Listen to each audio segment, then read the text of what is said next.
नमस्कार शेतकरी बंधूंनो, पिकांसाठी पाण्याची मर्यादित उपलब्धता विचारात घेता पाण्याचा नियोजनपूर्वक वापर हा करावाच लागतो.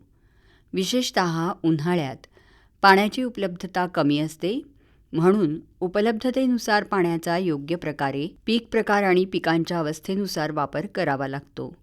अल्प कालावधीची पिकं म्हणजेच भुईमूग, भाजीपाला आणि इतर पिकं घेण्यात येतात.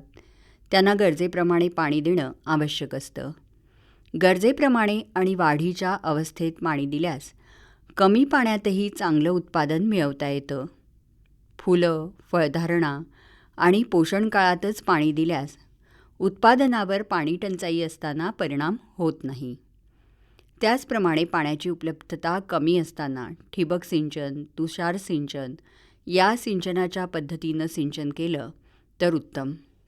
याचप्रमाणे पाटपाणी हे ऊन कमी झाल्यावर दुपारनंतर संध्याकाळी उशिरा पाणी दिल्यास बाष्पीभवनाद्वारे पाण्याचा होणारा ऱ्हास थांबतो. त्याचप्रमाणे सेंद्रिय पदार्थांचं आच्छादन केल्यास किंवा 25 ते 50 मायक्रॉन काळा पॉलिथिन पेपर आच्छादनासाठी वापरल्यास ओलावा जास्त काळ टिकून राहतो. मडका सिंचन पद्धत ही फळझाडांसाठी उपयुक्त ठरते. एकंदरीत मंडळी काय, फळझाड अगर पिकाचं वय, वाढ, जमिनीचा प्रकार लक्षात घेऊन पाणी देण्याची पद्धत आपण ठरवली पाहिजे. वाफे पद्धतीऐवजी सरीवरंब्याद्वारे किंवा अर्धवाफा पद्धतीनं सिंचन करावं. झाडावर येणारी अकाली फुलं, फळं आणि बहार संपल्यानंतर झाडावर राहणारी फुलं, फळं काढून टाकावीत. फळझाडांची हलकी छाटणी करून अनावश्यक आणि फार जुन्या झालेल्या फांद्यांची अल्प छाटणी करून त्यावरती बोर्डो पेस्ट लावावी. त्यामुळे त्या झाडाची पाण्याची गरज कमी होईल.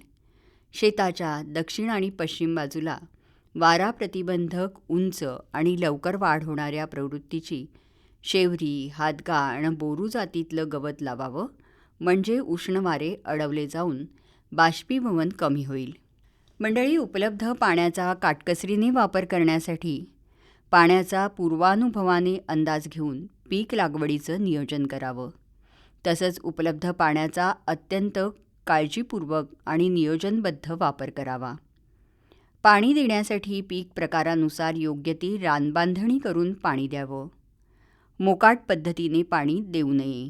पिकाला योग्य पाणी द्या, पण भरपूर पाणी देऊन जमीन नापीक करू नका.